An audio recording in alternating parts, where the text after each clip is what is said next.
اجتماعی نظام کی گرفت شدید ہو چکی ہے، افراد کی آزادیاں سکڑ چکی ہیں۔ لہذا یہ انفرادی اور اجتماعی نظام اگر ٹیڑھا ہو جاتا ہے، ٹیڑھے کا کیا مطلب ہوگا؟ یا جابرانہ ہے، استبدادی ہے، یا ظالمانہ ہے، استحصالی ہے، اس کا نتیجہ یہ نکلتا ہے کہ انسانوں کی عظیم اکثریت اس نظام کے شکنجے میں جکڑے ہونے کے باعث ڈھور ڈنگر بن کر رہ جاتی ہے۔ ان کو صرف اپنے 2 وقت کی روٹی کے لیے کمر توڑ دینے والی مشقت کرنی پڑتی ہے، صرف اپنی جسم اور جان کا تعلق برقرار رکھنے کے لیے۔ اب کہاں سے وہ اللہ سے لو لگائیں؟ کہاں ان کے لیے ممکن ہے؟ صبح سے شام تک جس نے اینٹیں ڈھوئی ہیں، تھکا ہارا شام کو وہ آیا ہے، اور وہاں بھی شاید اس کو پوری روٹی بھی میسر نہ آئی ہو، اس کے بعد وہ جو ٹانگیں پھیلا کر سوئے گا، کہاں وہ اللہ کو یاد کرے؟ یہی وجہ ہے، آپ کو معلوم ہے آج کل ذرا یہ چیزیں پس منظر میں چلی گئی ہے کمیونزم کی موت کے بعد، USSR کی موت کے بعد کہنا چاہیے، ورنہ آپ کے عوام میں یہ باتیں آتی تھی، اجی جناب روزے تو آپ رکھیں، جو خوب مرغن قسم کی سحری کریں، اور شام کو جو افطار ہو تو آپ کا جو ہے وہ دسترخوان بھرا ہوا ہو، ہم کیا روزے رکھیں گے؟ ہمارے تو روزے ہی روزے ہیں، ہم تو ہر وقت ہی روزے میں ہیں۔ یہ جو بات کہی تھی لینن نے، religion is the opium of the masses, یہ تو عوام کے استحصال کے لیے انہیں ذرا افہیم دے دی جاتی ہے، بھائی اللہ کے اوپر تم رکھو اپنا، آخرت میں تمہیں مل جائے گا، یہاں ہمیں کھانے دو جو کچھ ہم کھا رہے ہیں، اور تم جتے رہو ہماری اس گاڑی کے اندر، کھینچو ہمارے اقتدار اور ہمارے استحصالی گاڑی کو کھینچو، گھوڑوں کی طرح جت جاؤ اس کے اندر، باقی اللہ سے امید رکھو آخرت میں تمہیں مل جائے گا۔ Religion is the opium of the masses. یہ بات جو ہے اتنی تلخ حقیقت ہے کہ جسے خود حضور نے فرمایا کاد الفقر ان یکون کفرا، فقر اور احتیاج جو ہے وہ انسان کو کفر کے بہت قریب کر دیتی ہے۔ اور فیض نے بھی کہا ہے، بہت خوبصورت شعر ہے یہ، دنیا نے تیری یاد سے بیگانہ کر دیا، تجھ سے بھی دل فریب ہے غم روزگار کے۔ اے اللہ تجھ سے کیا لو لگاؤں میں؟ مجھے تو سر اٹھانے کی فرصت نہیں ہے، میرے سر پر تو مسائل کا انبار ہے، میں دن بھر کی مشقت کر کے آتا ہوں اور بچے کو دیکھتا ہوں کہ بخار کے اندر پھونک رہا ہے، اور میرے پاس یہ استطاعت نہیں ہوتی کہ میں اس بچے کے لیے دوا حاصل کر سکوں۔ کیا تجھ سے لو لگاؤں میں؟ کیا تجھ سے محبت کروں؟ کیسے ممکن ہے کہ رات کو کھڑا ہو جاؤں تیرے حضور میں؟ دنیا نے تیری یاد سے بیگانہ کر دیا، تجھ سے بھی دل فریب ہے غم روزگار کے۔ یہ ہے در حقیقت وہ چیز کہ اس نظام کو اگر آپ توڑیں گے اور عادلانہ نظام قائم کریں گے تو maximum number of people will be able, ان کے لیے یہ موقع ہوگا اللہ سے بھی لو لگائیں، کچھ کبھی سر بھی اٹھا کر دیکھیں، کبھی آسمان کو بھی دیکھیں، زمین ہی کے اندر نہ دھنسے رہیں، بلکہ کبھی ان کے اندر یہ کیفیت پیدا ہو، زیادہ سے زیادہ لوگ اللہ سے لو لگا سکیں، زیادہ سے زیادہ لوگ جو ہے وہ اللہ تعالیٰ کے سامنے رکوع و سجود، یبیتون لربہم سجدا و قیامہ کی کیفیت جو ہے اس کی لذتیں حاصل کر سکیں۔ یہ ہے وہ بات جس کی وجہ سے کہ اسلام نے سارا زور لگا دیا ہے اس نظام کو درست کرنے پر، ورنہ چند لوگ تو ہوں گے، کوئی ایلیٹ ہوں گے، وہ بیٹھے ہوں گے اپنے ڈرائنگ روموں کے اندر سجے ہوئے، خوب اچھے کھانے کھا کر بڑی فلسفیانہ باتیں بھگار رہے ہوں گے، بڑی جو ہے وہ حکمت کی باتیں کر رہے ہوں گے، بڑے دنیا کے غم جو ہے اس وقت بیان کر رہے ہوں گے، لیکن اس سے زیادہ نہیں۔ عوام جو ہے پسے ہوئے ہوں گے، دبے ہوئے ہوں گے، ان کے لیے جو ہے زندگی جو ہے اجیرن ہوئی ہے، لہذا ان کے لیے ممکن نہیں ہے کہ وہ اللہ تعالیٰ کے ساتھ لو لگا سکے۔ اب دیکھیے انفرادی تزکیہ جو کہ اصل مقصد ہے، اس انفرادی تزکیہ کے لیے ایک راستہ وہ ہے کہ آپ خانقاہ میں چلے جائیں، روزے پر روزہ رکھتے جائیے، چلہ کیجئے، اور یوم وصال رکھیے، اور طرح طرح کے روزے ہیں پھر ہماری خانقاہی نظام میں، کوئی ایک طرح کا روزہ نہیں ہے۔ یہ جو ہم روزہ رکھتے ہیں تو وہاں ان کے نزدیک روزہ سرے سے ہے ہی نہیں۔ اس طرح کی جب چلہ کشی ہوتی ہے اور اس طرح کی جب مشقتیں ہوتی ہیں، تب کہیں جا کر روح کو اس بدن اور اس جسمانی جو بھی اس کے اوپر گرفت ہے اس سے کچھ ریلیف ملتا ہے، کچھ اوپر اٹھتی ہے۔ قرآن نے کیا کیا، اسلام نے کیا کیا؟ اس دروازے کو بند کر دیا۔ لا رہبانیت فی الاسلام ورہبانیت ابتدعوها ما كتبناها علیہم۔ یہ رہبانیت تو حضرت عیسیٰ کے پیروکاروں نے خود ایجاد کر لی تھی، ہم نے نہیں ان پر فرض کی تھی. اور حضور نے کیٹیگوریکلی فرمایا لا رہبانیت فی الاسلام الا الصوم، کہیں فرمایا الا جہاد فی سبیل اللہ. اسلام کی جو رہبانیت ہے وہ سوائے روزے کے اور جہاد فی سبیل اللہ کے نہیں ہے. اب اس حکمت کو سمجھیے، وہی چیزیں جو آپ مشقت اور تپسیاؤں کے اندر کرتے ہیں وہ چیزیں کیا ہیں؟ مرغوبات نفسانی سے کنارہ کشی کرنا، نفس کو کرش کرنا ہے نا، نفس کو دبانا ہے. تو جو چیز نفس کو مرغوب ہے اس سے اس کو محروم کیجئے، اور نفس کی مخالفت کے اندر اس کے اوپر سختی ڈالنا، تبھی آپ کی روح جو ہے وہ ابھرے گی اور اس کو ریلیف حاصل ہوگا.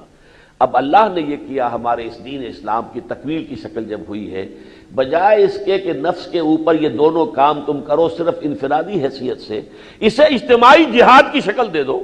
جہاد میں یہ ساری تکلیفیں تمہیں جھیلنی پڑیں گی، بھوک بھی آئے گی، فقر و فاقہ بھی ہوگا. وَلَنَبْلُوَنَّكُمْ بِشَيْءٍ مِّنَ الْخَوْفِ وَالْجُوعِ وَنَقْصٍ مِّنَ الْأَمْوَالِ وَالْأَنفُسِ وَالثَّمَرَاتِ. اگر یہ جد و جہد تمہیں کرنی ہے، مرغوبات نفس کو تج دینا ہوگا. یہ سارے کام کرو گے، لیکن اس کا نتیجہ کیا نکلے گا؟ نہ صرف یہ کہ تمہارا اپنا تزکیہ نفس ہوگا، بلکہ ایک بہت بڑا بونس یہ ملے گا اگر اللہ تمہیں کامیاب کر دے، تم نظام کو درست کر دو. تو اب لاکھوں کروڑوں انسان کے جو دبے ہوئے ہیں، پسے ہوئے ہیں، اور اس کی وجہ سے وہ اللہ تعالیٰ سے دور ہے، اب ان کے لیے بھی موقع ہو جائے گا کہ وہ اللہ کی طرف متوجہ ہوں، اللہ سے لو لگائیں. نشہ پلا کے گرانا تو سب کو آتا ہے، مزہ تو تب ہے کہ گرتوں کو تھام لے ساتھی. اسی کو بیان کیا ہمارے صوفیاء نے کہ ایک ہے مسٹک ایکسپیرینس اور ایک ہے پروفیٹک ایکسپیرینس. علامہ اقبال نے اس میں بڑی مفصل بحث کی ہے اپنے لیکچرز میں. ویسے یہ کہ اس کو مولانا روم نے خوب بیان کیا ہے. ایک صوفی جو ہے وہ تو بیٹھا رہنا چاہتا ہے مگن ہو کر اللہ سے لو لگا کر. اس میں جو لذت ہے، واقعہ یہ ہے کسی کو میسر آ جائے یہ لذت، اسے اندازہ ہوگا کہ اس کے اندر کیا لذت ہے، ہمیں تو اس کا اندازہ ہی نہیں ہو سکتا. یوں سمجھیے جیسے حضور فرما رہے ہیں ابھی تو عند ربی هو یطعمنی ویسقین، میں تو اپنی رات اپنے رب کے پاس بسر کرتا ہوں، وہ مجھے کھلاتا بھی ہے پلاتا بھی ہے. کیا ہم تصور کر سکتے ہیں اس کا؟ وہ روحانی کوئی غذا ہے نا، وہ روحانی رات بسر ہو رہی ہے محمد رسول اللہ صلی اللہ علیہ وسلم کی.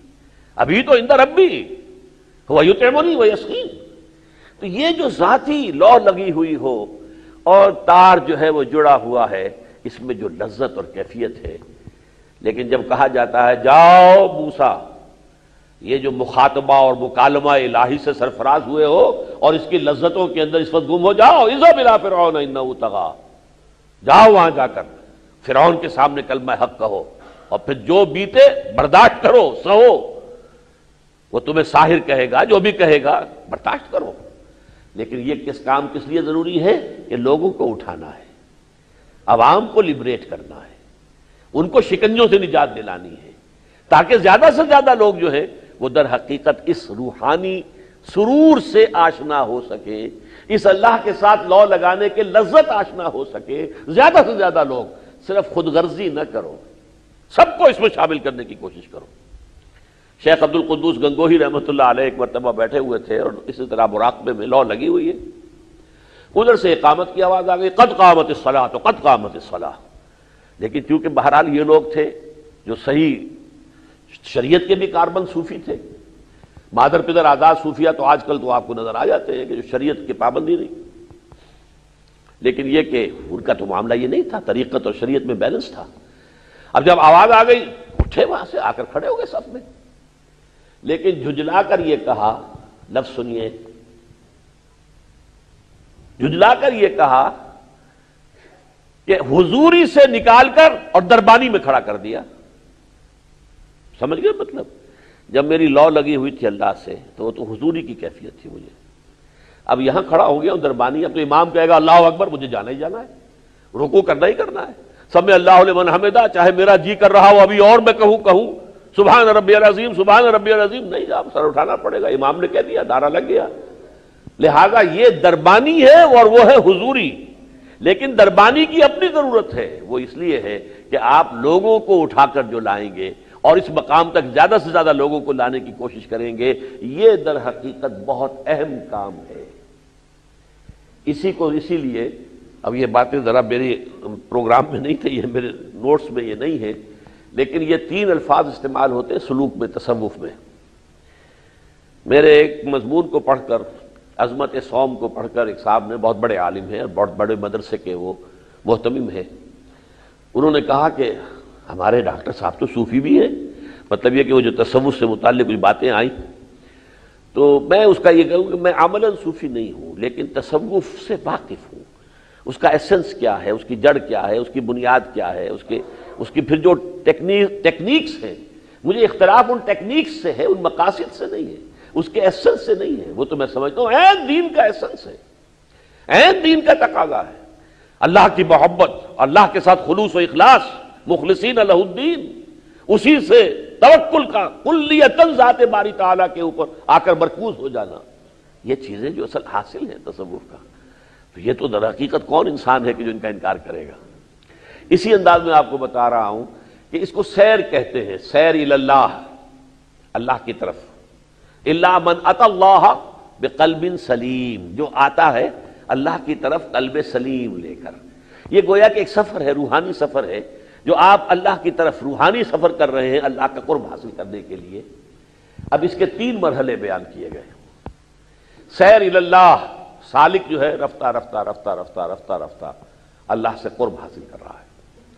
پھر سیر فی اللہ، اللہ کا قرب اتنا حاصل ہو گیا کہ اب سارا اس کا غور و فکر، سوچ بچار ذات و صفات باری تعالیٰ کے اندر ہے، یہ سیر فی اللہ ہو رہی ہے، اللہ کی ہستی میں سیر۔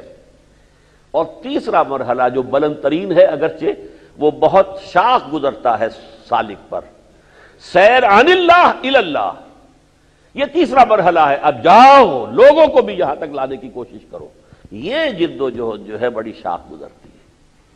کہاں اللہ سے لو لگا کر بیٹھنے کی کیفیت، کہاں جا کر لوگوں کو دعوت دینی، کسی نے کہا پاگل ہو گیا تو تمہارا دماغ خراب ہو گیا، جاؤ، کسی نے کہا میں تمہاری بات میں تم سے نہیں کرنا چاہتا، یہ الفاظ سے جو کہے تھے ایک سردار نے، جو جب حضور گئے ہیں طائف، میں بات بھی نہیں کرنا چاہتا تم سے، اس لیے کہ دو ہی شکلیں، یا تم سچے ہو یا جھوٹے ہو، اگر سچے ہو نبی ہو تو ہو سکتا ہے میں کوئی گستاخی کر بیٹھوں، میرا تو بیڑا غرق ہو جائے گا، اور اگر تم جھوٹے ہو تو میں جھوٹے کو منہ لگانا نہیں چاہتا، لہذا چلے جاؤ۔ یہ جملے سنیں، یہ سب کچھ، اور شاعر اور ساحر اور مسحور اور کذاب، یہ تو سب دن رات آپ سنتے تھے نا۔ آپ مکی صورتوں میں دیکھیے کیا کیا کچھ کہا گیا ہے، اس لیے فرمایا گیا وَلَقَدْ نَعْلَمُ أَنَّكَ يَضِيقُ صَدْرُكَ بِمَا يَقُولُونَ، ہمیں خوب معلوم ہے نبی کہ آپ کا سینہ بھیجتا ہے ان چیزوں پر جو یہ کہتے ہیں آپ کے بارے میں، لیکن فَاصْبِرْ عَلَىٰ مَا يَقُولُونَ وَاهْجُرْهُمْ هَجْرًا جَمِيلًا۔ تو یہ سیر عن اللہ، اب اللہ سے ہٹ کر جا رہے ہیں مخلوق کی طرف، الی اللہ، لیکن ہے یہ اللہ کی طرف، مخلوق کو اللہ کی طرف لانے کے لیے اب وہ کوہ ہرا کی بلندی سے نیچے اترو اے محمد صلی اللہ علیہ وسلم، اور اب جاؤ یا ایھا المدثر قم فانذر وربک فکبر، یہ ہے سیر عن اللہ، اگرچہ یہاں پر اب اللہ کی طرف رخ نہیں ہے، رخ مخلوق کی طرف ہے، دعوت میں، اقامت دین کی جد و جہد میں سارا رخ مخلوق کی طرف ہے، لیکن چونکہ اس میں مقصود اللہ کی رضا ہے تو سیر عن اللہ الی اللہ، در حقیقت اس کی ابھی رخ جو ہے باطنی طور پر وہ اللہ تعالیٰ ہی کی طرف ہے۔